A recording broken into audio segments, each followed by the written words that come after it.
And good Sunday morning. I know it's only early March, but the new NFL season is practically upon us. Starting on Monday, we will see a tidal wave of free agent deals. The new league year begins on Wednesday. We know the salary cap has gone up, and there are plenty of players poised to move around. I looked at some big dominoes at the quarterback and running back position a couple weeks ago. Today, I'm going to talk wide receivers, tight ends, and then at the end, just for you, a little bit of Broncos corner. It has been a disastrous few weeks and days for the Broncos. So I will talk about a little bit about that. Uh, wide receiver. It's a very wide receiver rich group in the NFL draft. So a lot of receivers will probably get drafted and change kind of the fortunes of some teams who are wide receiver needy. But it looked like we had a couple of big names poised to hit the market. Now, just a day before the legal tampering period begins tomorrow, the landscape at receiver looks decidedly different. T. Higgins got the franchise tag from the Cincinnati Bengals. That was a mild surprise for me. I didn't know if they would really try to make the financial commitment to keep Higgins and Jamar Chase, but they are. Michael Pittman gets a franchise tag from the Colts. They've said all along they wanted him to be back in Indianapolis. This just helps ensure that process. But then also somewhat surprising, Mike Evans signs a new 2-year, $52 million deal with the Tampa Bay Buccaneers. If you remember, just before the start of last season, Evans seemingly couldn't get a deal done with the Buccaneers. Had a very good season, so obviously, they wanted to bring him back to keep it going. Now the question is, can they bring back Mayfield? What will they do at quarterback? But those top three receivers, those would have been probably the best three receivers on the free agent market, have now gotten homes. So what is that kind of next group? Well, I'm going to highlight a couple guys here. First up is Calvin Ridley. Ridley missed almost 2 full seasons due to some trouble regarding gambling. Came back last year, 74 receptions for 1,016 yards, 8 touchdowns. He looked pretty good for the Jaguars. Now hits the free agent market. He may not be what he was at one point in time in his rookie contract with the Falcons, but I think he still offers something pretty unique at the receiver position. I'd be interested to see if Jacksonville tries to bring him back. They still have a big need at receiver. If it's not Ridley, they're going to have to go somewhere else.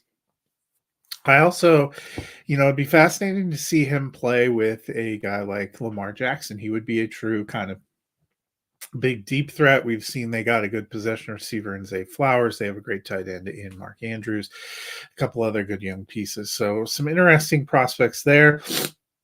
The other one that's interesting is Marquise Brown. He was drafted to be potentially a number one in Baltimore, never totally worked out there. Big draft day deal that sent him to the Cardinals, where he was going to be kind of the number one for Kyler Murray. Never really worked out there. Now he is a free agent. I think he's more of a complimentary option. And honestly, I wouldn't mind seeing him in Dallas. I don't think Michael Gallup or Brandon Cooks really cut it as that number two. CeeDee Lamb, by far and away, a great number one. They have a great possession tight end now in Jake Ferguson. They have some questions in the backfield, but I think Marquise Brown would be a much more dynamic number two receiver opposite CeeDee Lamb. I could see him landing in that kind of a role. So those are a couple of the wide receiver candidates that could be interesting. Switching over to tight ends, this is another group where the probably most preeminent names on the free agent list are now locked up. And that starts with Dalton Schultz. I thought he was the biggest name on the free agent list, coming off a pretty good season for the Texans after a few good seasons in Dallas. But the Texans re-signed him to a 3-year, $36 million deal. I think that makes sense, giving a good pass-catching weapon at the tight end position to a young quarterback in C.J. Stroud. Next up was Hunter Henry, coming off a great 3-year stretch for the Patriots, where he caught 17 touchdowns and was often their best receiver. Well, you know what? They didn't want to let him go either. He gets a new 3-year deal. So both these guys getting 3-year deals, kind of locked up long-term.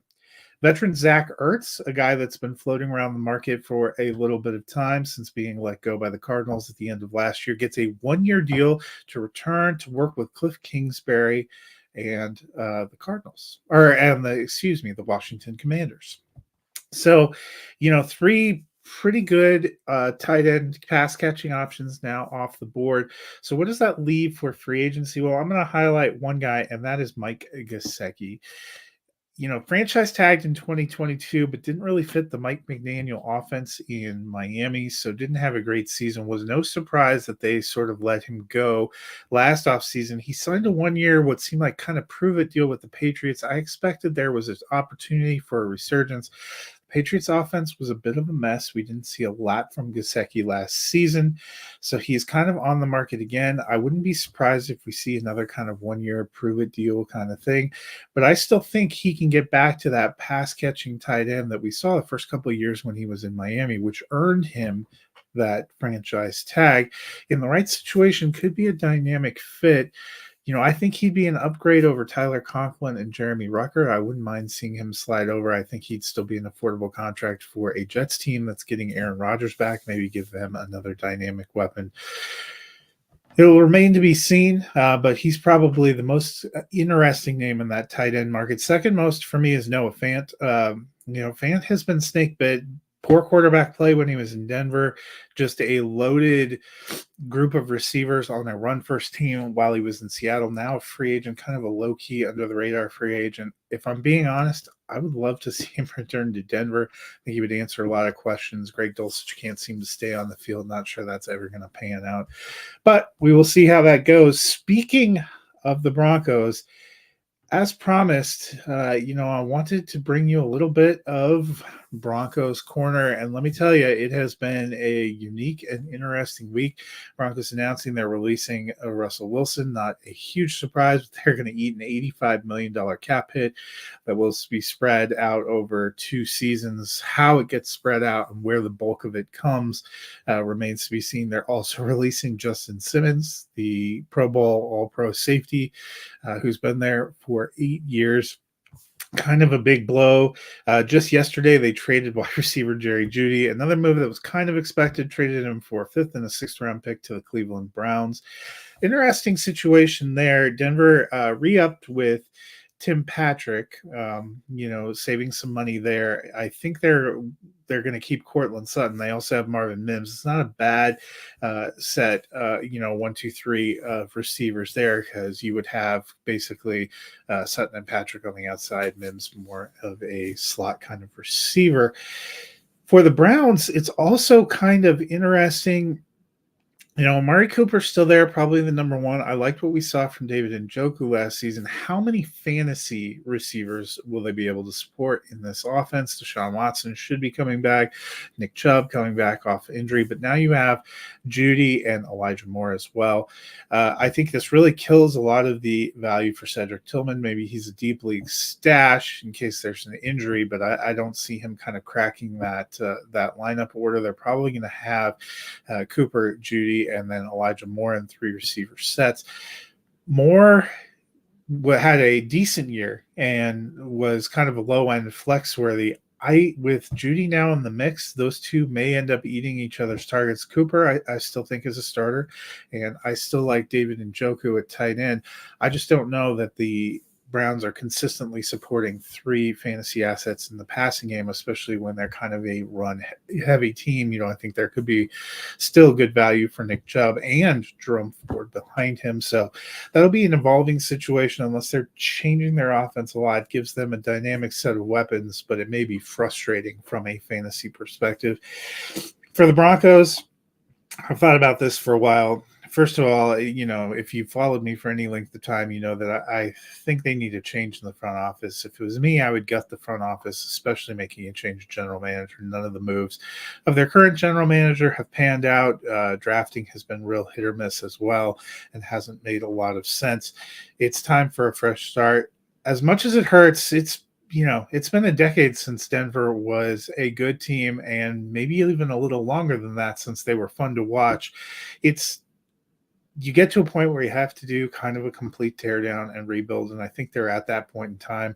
If it's me, I'm gutting as much of the roster as possible, so that we can eat as much of the cap hit from Russell Wilson as possible. Maybe you do end up rolling with Jarrett Stidham or a combination of Stidham and another veteran quarterback like Sam Darnold that's been floated out there, or you make a trade for a reclamation project like a Mac Jones and kind of pump the 2024 season. We have a couple of decent pieces, signed some veterans to low money 1 year deals, some older veterans, and then really look to try to clear as much debt off the books as possible, maybe get as best a draft pick as possible, and start over really more in 2025. Maybe use the number 12 pick to build foundational pieces. I would build from the inside out, so maybe you're looking at the Lions. It's a way to go, whether it's how Denver will go or whether they'll try to patch together enough things so that they can make a run again this season remains to be seen. But it's been a long time since they were in the playoffs. It's been an even longer time, like I said, since they were fun to watch. At some point in time, everybody has to go through a rebuild. It's not fun. It's definitely painful, but I think it might be that time for the Denver Broncos.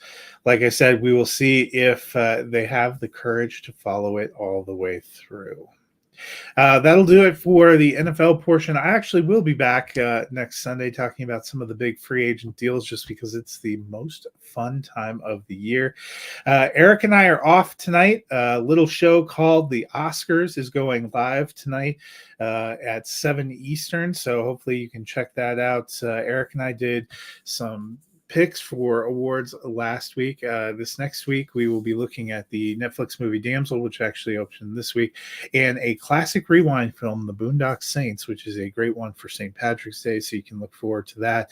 I have some reviews up if you want to go to our YouTube channel of other films that open this weekend, Damsel, Kung Fu Panda 4, and Ricky Stenicki on Prime Video, so you can check all of that out. Otherwise, you guys have a wonderful week. Really excited about the legal tampering period, which kicks off tomorrow, the new NFL season.